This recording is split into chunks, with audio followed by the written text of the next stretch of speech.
What's up, friends? Hi, my name is Trenton. I will be your instructor for PPA 551, Public HR Management, or Public Personnel Management, or People Service, whatever you want to call it. I'll probably just call it HR.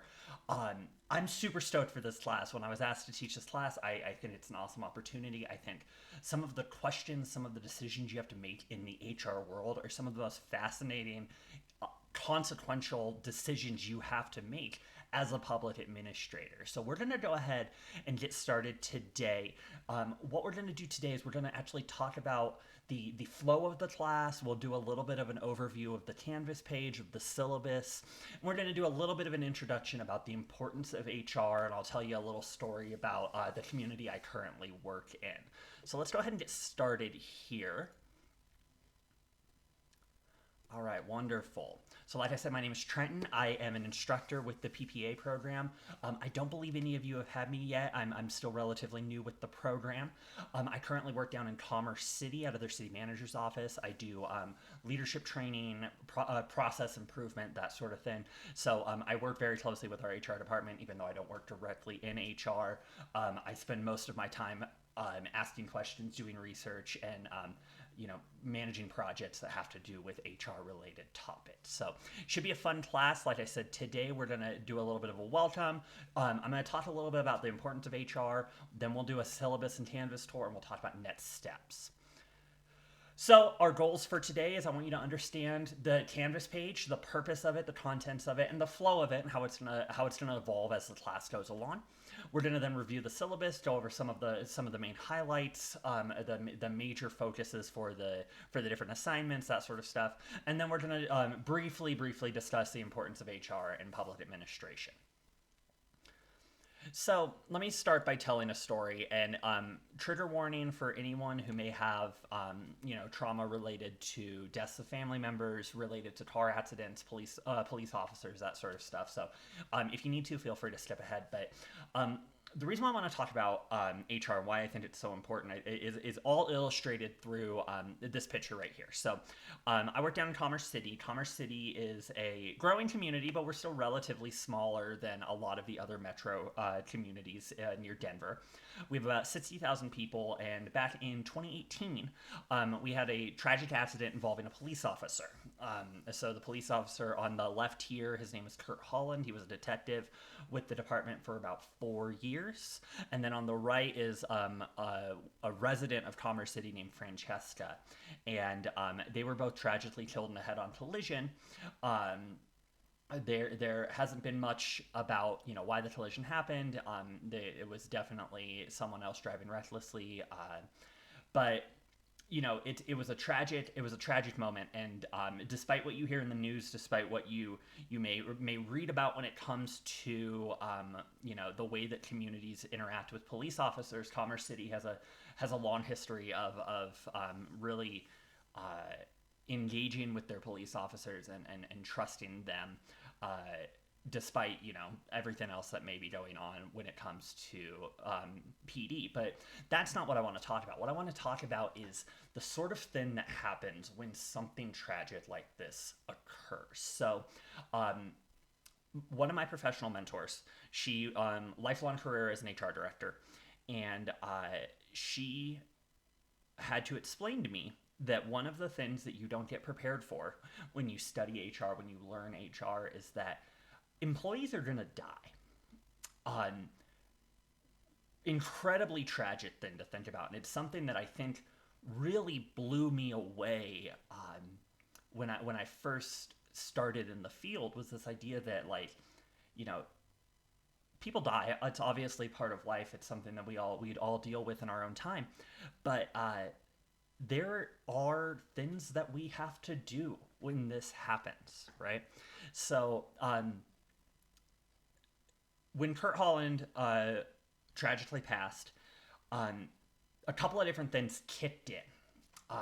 The first thing we have to do is we have to make sure that he was whether or not he was using, whether he was on duty, whether he was off duty, what vehicle was he driving, that sort of stuff.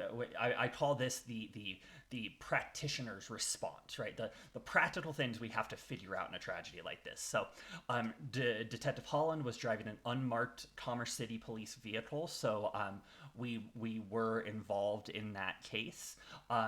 He was on duty, and so we do have some sort of responsibility when it comes to his death. And then he had a number of, we have a life insurance policy that obviously we have to then work with the family to help get paid out, and all of those practical things kick in, and it's the responsibility of the HR department largely to make sure that all of those things happen. It is a time sensitive, tragic thing to have to do, but our HR department had to respond. They had to know how to react to something like this. That's the practitioner's response, and then there's the community response, right? Despite everything that practically had to go on in the background, there was still collective mourning, collective grief for these two individuals that we had to undertake. And the HR department was central in ensuring that anything that the city was involved in, the families of the victims were also aware of, approved of, that sort of thing. So they had a role in the community grieving process, and helped ensure that any funds that got set up in the family's names, everything like that, all of that was being communicated. They really drove a lot of that role. And then there's the politics response. And this is perhaps the most difficult because as practitioners, we don't necessarily want to get into politics. We don't want to play politics. We let the elected officials do that.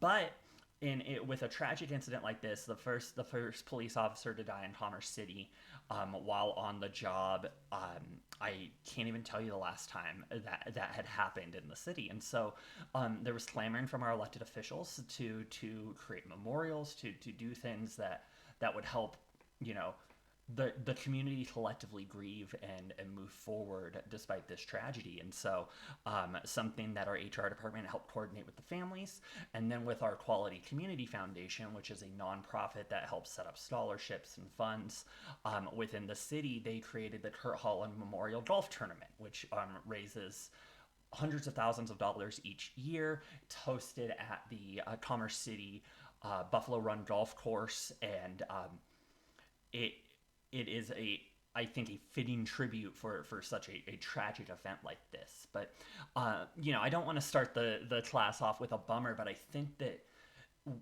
if you've ever worked in the public sector, and if you haven't, when you do work in the public sector, it is pretty common that HR, the functions of HR, the questions asked in HR, the role that HR plays in the organization is often both overlooked and underappreciated. When it comes to something like this, though, the role of HR got put front and center, and there was no room for error for HR to fail or to fumble this opportunity, this thing that they had to do in response to this tragedy. And so we're going to go through this class, and we're going to talk about a ton of the different roles and responsibilities and strategic decision making that goes into HR. But I also want you to remember that at its core, HR is a human enterprise. We are about the people in our organizations, the people around our organizations, and making sure that they are supported and they're elevated and they can do their work to serve the community. So, despite that bummer opening, let's go ahead and start talking about the syllabus here. So, get everything pulled up. Perfect. All right, wonderful. So, we have here the Canvas page. We'll get to that in a second. Let's talk a little bit about the syllabus. So contact information is there. Please reach out to me via email if you have anything. I do have a day job, but I like to think I'm pretty good about replying to emails. So I can't make any promises about when I'm going to respond. My only request is that just don't put us in a weird position where your success or failure in this course is incumbent upon me replying to an email in a quick amount of time. If there is something urgent, I'm happy to give out my phone number if you need to call or text. If something unexpected comes up urgently, we can have that conversation. But for the most part, my email is the best way to reach out to me. So this is a core course within the PPA program. If you are especially if you're a management, if you have a management focus in the program, this is a really important one for you to have. Our current city manager within Commerce City, he's wonderful, great leadership style, excellent communicator, no experience in HR. And so when a lot of the problems that we have facing recruitment and, the housing and hoteling of employees at our workspaces comes up, he doesn't have that background to be able to say this is how HR functions and this sort of stuff. So this is a core course that I think is super, super valuable, and I really hope that you are able to get something out of this that can help you advance your career. And if you are deeply interested in these topics, start a career within HR itself. So this course has actually been created in conjunction with CSU Online. They have a new program that helps they have a new program that helps departments develop online courses, and this was one of those pilot courses. It's really well set up. The Canvas page is as professional as I've ever been able to make a Canvas page look, and so please feel free to ask questions, anything like that, but it should feel pretty intuitive overall. The syllabus is a contract. Please make sure you read through it. If you have questions about it, please ask. My philosophy when I teach is I teach with grace, but I also teach with high expectations. And so I am willing to be flexible with people when there's flexibility able to be given. I'm willing to give you grace if you need help, if you need support, but I also expect you to put a full effort into the course, into the discussions, and especially into the assignments, since they are, I think, both very thoughtfully designed and really cool, to be perfectly honest with you, but we'll get to that. So objectives, we want to understand personnel administration in the public sector. What are the historical milestones that have changed personnel? What are the political and legal foundations? We're going to go a little bit into the case law, into that sort of stuff. We're also going to talk about issues facing HR, both external and internal, whether it's recruiting challenges or the Great Resignation. We're going to talk about those sort of things, right? We're also going to talk about the ethical dilemmas within HR. HR has some of the most acute ethical problems that you can face as a practitioner in government. We're also going to talk about a lot of the things that make HR unique in the public sector, including affirmative action, equal employment, diversity. Collective bargaining is a huge part of HR in the public sector, especially if you're working for smaller organizations. And then we're also going to talk about the role of technology and information in the public personnel management programs. Like I said, please read everything on Canvas. This is an asynchronous online course, so Canvas is our hub. It is our classroom. I will be on there regularly if you have any questions or concerns, but you should be able to understand the flow once we go over it. I'm trying this new thing. I normally had just like an open Zoom link, but I'm going to try Calendly this year. It's connected to my work email, so you can always make sure that I have the ability to meet with you at any given time. You can use that link, sign up for a slot, and then I'll send you a Zoom invitation from my work, so that you can get that on your calendar, get it saved, everything like that. I can usually do that with a pretty quick turnaround, as long as it's reasonable when you're requesting it. We do have a text. You have the Pines book. Pines book is going to be your core text for this. We're going to have a bunch of extra readings. This is a reading intensive course, but to be perfectly honest with you, the reading is relatively straightforward. It's very practitioner focused. It's very concrete in the way that it discusses HR and its issues. And then we have some core course assignments. I'm going to say core course as much as possible, just to throw me off.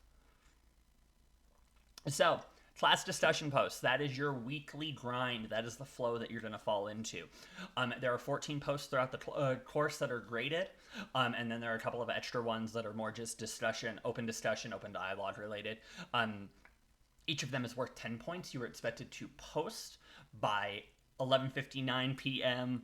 on the Thursday of that week. So the Canvas, that module will go live on Monday. You are expected to post your discussion by Thursday, and then you're expected to respond to 2 of your colleagues by Sunday. And so we want to create a dialogue. One of the things that we lose when it comes to an online asynchronous course is that in-person dialogue and discussion. This is the way that we can create that. And so the effort and the engagement that you put into your discussion posts, and then especially your responses, are how we're going to actually collectively generate that knowledge and co-create the community within this course. There is a 160-point assignment up front. It is a one-page bio. All of this is on Canvas. And then you also will use Calendly to reach out and set up a one-on-one with me. I just want to get to meet you. I will get to know you much more through your writings, through your presentations, everything like that. But I really do want the opportunity to be able to meet you and get to know your interests so I can make sure that the course content is useful for you. And then we have two major projects. I'm going to skip the group workforce project and the design a city project for right now. We'll talk about that on the Canvas page, but I want to highlight the Everfi training.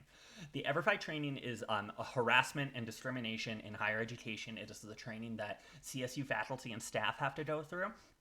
It's excellently done. It's actually not too insufferable if you've ever done trainings like this. And I think it both gives you a training and a certification that you can then put on your resume or your CV, but then you also have the opportunity to kind of see why these topics are important, and contextualize this sort of training in the larger conversation we have about HR. All right, wonderful. We grade on a 1,000-point scale.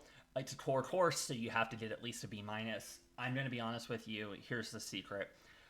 It's really hard to fail my class. It takes affirmative effort on your part to fail my class. As long as you put effort into it, show that you're engaged with the course and turn everything in, I use my grading to reward effort and to reward engagement. And so if you are having problems with any of the readings, if you have problems meeting deadlines, reach out to me and communicate with me. I'm absolutely willing to be flexible. However, I do expect you to read. I do expect you to be engaged. And so while I don't use grading as a punitive system, I do want to reward the students who put the effort in. But like I said, really you'd have to try really hard to not pass this class with me. So put the effort in, you'll be rewarded from it, I promise. All right, wonderful. So some more about all the different assignments, everything like that. Here's your detailed course schedule. You can see the topics we talked about. So we'll just do the introduction this week since we do have the short week. We're going to kind of talk about the current dynamics with facing HR in the public sector next week. And then an overview of human resource management and the strategic human resource management program, SHRM. And so we'll talk about that. And then we'll talk about planning strategy, strategic planning within HR. That's a really important component. And how often that's misaligned with an organization's strategic plan really does impact an organization's ability to get work done.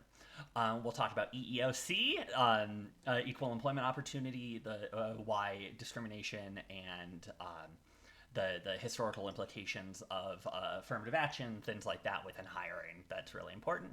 And then we're going to talk about DEI. This one that's actually really, really close to my heart. As part of my work with the City of Commerce City, I am our DEI liaison. I work with our commission and as well as our employee team to help advance diversity, equity, inclusion, and access programs, policies, processes within the city. It's relatively new, but it is something that I care deeply about and I think is really important for anyone looking to go into the public sector.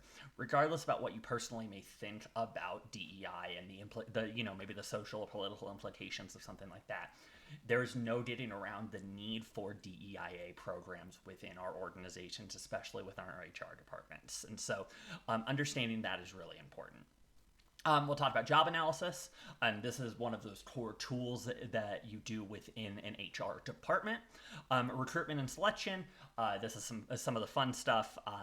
We talked about compensation. Compensation is really, really cool to talk about and really cool to understand. It gives you a whole new insight when you go into if you ever negotiate for a contract or anything like that. It's really cool to see the backside of it. We'll talk about benefits too. Benefits are really important within the public sector because oftentimes we're not competitive with the private sector, especially with highly technical job positions such as IT or code enforcement, these building inspections, these technical skills. And so benefits are how we make up for the lack of ability for us to raise our compensation rate. So we may not be able to pay you a lot, but we do generally have really good benefits, whether it be insurance, retirement, or those extraneous benefits. So we'll talk about that. Training and career development. This is something I'm deeply passionate about. I love this. Performance management. Performance management is one of the hardest things and one of the most rapidly changing things within the HR world right now. How do we know our employees are doing their jobs, and how do we set them up for success, particularly with our new dynamics working from home, as you can see, or working a hybrid work schedule. We'll talk about labor relations, volunteerisms. This is really important to talk about. Labor unions play a critical role in a lot of our organizations, especially at the local level. And so if you are interested in HR personnel, it's something that will come up. And then we'll talk about 21st century challenges. What's happening right now that's changing the way that we have to manage our personnel. Talk about the gig economy, talk about technology, talk about COVID. Here we'll get into, I'll probably get on my soapbox and talk about the concept of the Great Resignation if I don't get there sooner. But these challenges facing us going forward are really important. And then finally, reform. Reform is always where we end these discussions in PPA courses, because it's showing us the directionality of the field and where we're going when it comes to HR. Wonderful course policies. Grades, like I said, I don't use them punitively. Participation, the material builds on itself, so if you fall behind on the reading, it is going to become more and more difficult the further you fall behind. So if you're struggling to keep up with the reading, please reach out to me and we can have a conversation about how we can set you up for success. Late work, because of the tight turnaround and the structure of the course, I do not accept late work. You miss a discussion post, you miss a discussion post. However, please read through all of these carefully, because when it comes to a discussion post, let's say you aren't able to get your post in by Thursday, right? That's terrible, that's rough. However, if you still reply to other people's comments and demonstrate that you've engaged with the content, you will be able to earn partial points. And so just make sure you're reading everything thoroughly. When it comes to the major assignments, there's pretty little flexibility. There's very little flexibility when it comes to that sort of stuff. So please make sure you're doing that. Communicate with me if you're having troubles. Writing policy, listen, I put APA formatting as required. If you're comfortable with that, please do. All I want you to know is that I want your writing to look professional and want it to be consistent. And so if you are someone who would prefer to use Chicago, would prefer to use MLA, anything like that, I don't care. And you know what? People in the workforce generally don't care either. And so all of this is in here. If you do want to follow something, as long as it looks professional and consistent, that's all I'm looking for. All these other standard stuff. Civility, just remember in our dialogues, we're going to talk about some touchy subjects, especially when we start talking about diversity, equity, inclusion, access. We're going to go on a journey together. And so what I expect of you is that I expect introspection about your own perspective, and I expect you to look into your own heart before, working externally. Everyone else is on this journey. We're all on different points of this journey. And so please, give the grace as it's needed, and give yourself grace as we're growing as well. We want to make sure we're building a professional community, and that's just part of the new reality we're facing in the workforce. Don't cheat. Like, seriously, don't put me in that position. All of this is here. I will follow it if I need to. I have no expectations that I will even need to look at this after I turn off this recording, but please, just don't cheat. All right. And then everything else here is just for your resources, some standard stuff. So let's talk about the Canvas page here. So Canvas page, I've got it on student view right now. This should be similar to what you see.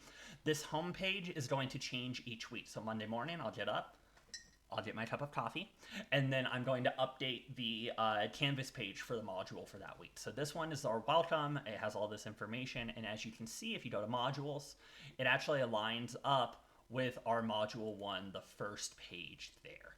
that actually is the exact same. And so this will be a before you begin each week, and it'll tell you exactly where to go so you can make sure you're getting all the resources. So this one, it tells you to start with Module 1A. It also tells you to look at the syllabus. You can see the syllabus here. You can download what we were just reading. This is going to be what I keep live. The document itself I cannot guarantee is going to stay live, so please use Canvas first before referring to the paper syllabus if you do have questions about assignments and everything like that. The modules, tutorials and resources will stay each week. We have the 2 major assignments here with resources there, and then this is what your module will look like. So it'll have Module 1A, Module 1B, reading, it'll have the video lectures included there, and then I'll have any other resources that I want you to see there. The workforce plan, the Build a City, those are our major projects. Those will be included in the first couple of ones just to make sure that if you didn't get the chance to read it thoroughly or you need a refresher, it's there for your easy reference. And then some style guide, writing resources, that sort of stuff. And then you can see the assignments. So like I said, each week you're going to have a discussion. The discussion, you will post in general. What it will look like is a response there. However, it'll normally be typed. You'll read through the assignments, the modules themselves. It'll tell you, we're expecting you to cite your sources. We're expecting you to reference the readings directly, and we're expecting you to answer all the questions. And so that is how it will normally work. This week, because the discussion is instead of video, please go ahead and record a video of yourself. You can see mine for a sample that responds to the following questions, and then turn that in by Thursday. By Sunday, reply to 2 of your colleagues, and we'll have a little bit of an understanding of one another's interests as we go forward there. But traditionally, it will be a written response when it comes to that. You can see the rest of it right here. There are a couple of surveys I do want you to fill out just so that I can make sure that you're put in a position where you're working as closely to your interests as you possibly can. The other thing that is due this week, as we talked about before, is that 1-page bio and update meeting. Make sure you're setting up that meeting. Make sure you're clicking on this, filling this out, getting this completed. The meeting does not have to occur by January 22nd, but it does need to be scheduled by January 22nd. That is what I'm looking for. So this is what it will look like. After this week, I will make sure, I will do my best to make sure that the modules are open at least a week in advance. So you will have both 1 and 2 open when week 1 starts. But just make sure if you need to get ahead or anything like that, that's fine. Just make sure you're staying consistent with the reading so that you're not falling behind, you're not missing anything. So and then the rest of the Canvas page is pretty standard stuff. You can see the assignments, you can see grades, you can see people. The survey will come around at the end, that sort of stuff. So if you have any questions about the Canvas page, please let me know. It is, I think, as intuitive as Canvas can get. And so if you have any concerns with that, just reach out to me. Let me know. We can have a conversation about how we can best support you there. All right, let's get back to our presentation while I have a sip of my coffee.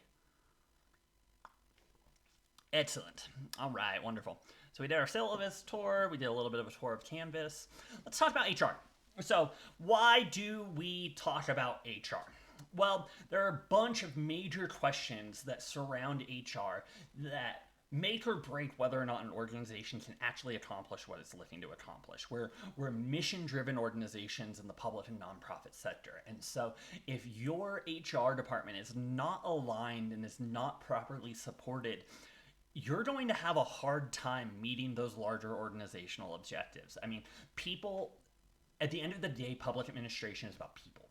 And HR is the people entity within our organizations. And so if our people are not set up appropriately, you're not going to be set up appropriately within the organization. Some of these key questions that we ask, and you'll see these sort of questions come around as we read our text, as we read our supplementary text, that sort of stuff. But how can we structure our human resource management to align with our strategic plans? How can we make sure that what HR is doing is meeting the organizational goals, right? How do we plan for workforce development? This is a really huge job, a lot like in economic development, where we're having to look at what are our future trends looking like, how can we make sure we're set up for the future. HR does the same thing when it comes to workforce development. How do we support our HR functions? Traditionally, HR is underfunded and overworked. And so, what are the sort of things that we can do within our organizations to support the core functions of HR? And then, what are those traditional and contemporary HR issues in public service? If you follow public administration at all, if you've ever worked in an organization, HR issues come up, whether it's compensation, whether it's benefits, whether it's collective bargaining and unions, or it's the difficulties recruiting, hiring, retaining employees. All of those things have traditional implications and contemporary implications when it comes to HR. So these are some of the core questions that we're going to talk about with HR. The following slides, these will all be posted on Canvas for you to review. Biography, I haven't had any of you before, so no reason to worry about an update there. This is just to get to know you better, so that I can make sure you're set up in the right place.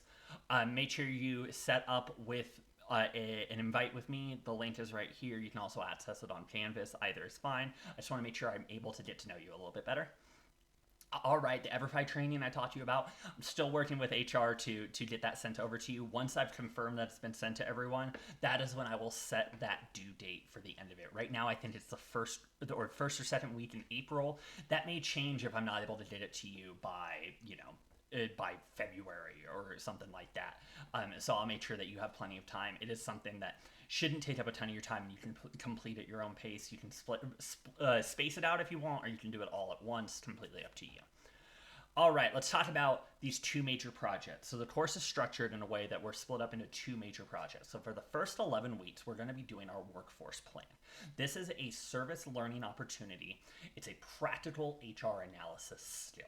This is the skill that if you are looking for an entry into a government or nonprofit and there's openings in HR, this is the skill you can say, I've done this, I've done it for an organization before, I know these skills, I know how to do this. And so it gives you that skill, gives you that experience. It also helps you understand the writing in a professional setting as opposed to an academic setting and how those can kind of differ. And then communicate strengths, weaknesses, opportunities, and challenges. It's not going to be a traditional SWOT analysis, but it will allow you to see how the costs, benefits, supply, demand, everything plays into our workforce in the public sector. It's a service learning opportunity, so be thinking right now, right away, if you currently work for an organization or you have connections within an organization. It can be public or nonprofit, wherever you're engaged with. If you have other ideas, please reach out to me. We can discuss. If you don't have a connection, reach out to me as well. I can make sure that you get connected to the right to an organization. But traditionally, students don't have an issue finding that. If you do, let me know. When you are reaching out to communicate that, please make sure you copy me on those emails where if you're requesting, hi, can I do this assignment for your organization? Here are the expectations. Please copy me on that so I have a point of contact as well to make sure that's staying professional as well. All right, so after week 11, our workforce plan will be done. It'll all be turned in, and then we move into our second phase. And this is perhaps, I think this might be the coolest thing I've ever seen and I've ever done within an academic setting. So we are doing, our second major project is design a city. So we are pretending as though we are working within the HR department of a brand new city in Colorado.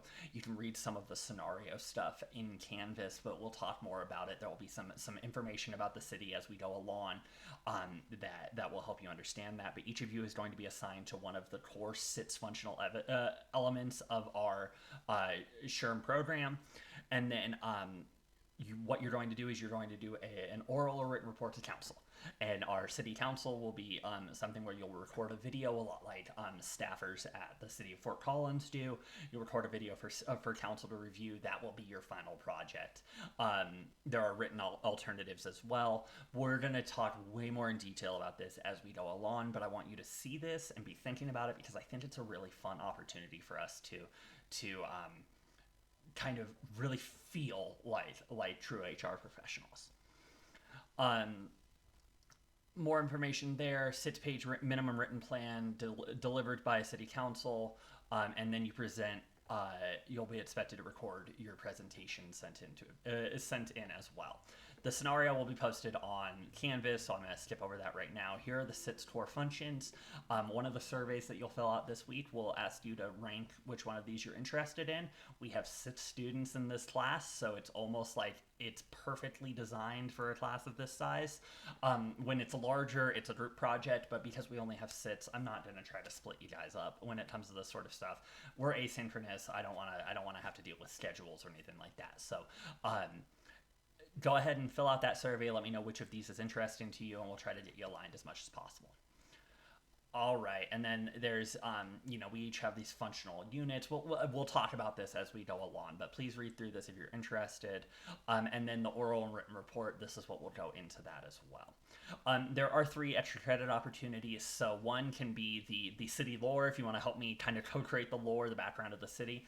I am a local government nerd. It is the part of public administration that I'm the most interested in. I love cities, I love counties, I love school districts, I love special districts. I love talking about local government where it's really close to the people. One of the things that makes communities really unique are those unique dynamics that face each and every community.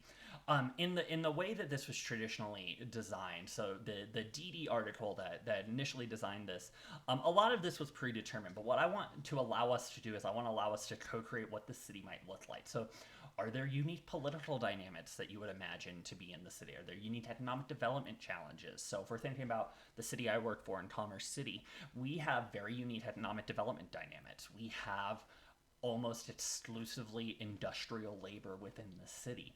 There are no commercial labor opportunities for a lot of our residents within city boundaries. And so what impact does that have? That's important for us to understand as HR professionals, because it tells us, what is the talent pool we're drawing from? Where are we recruiting?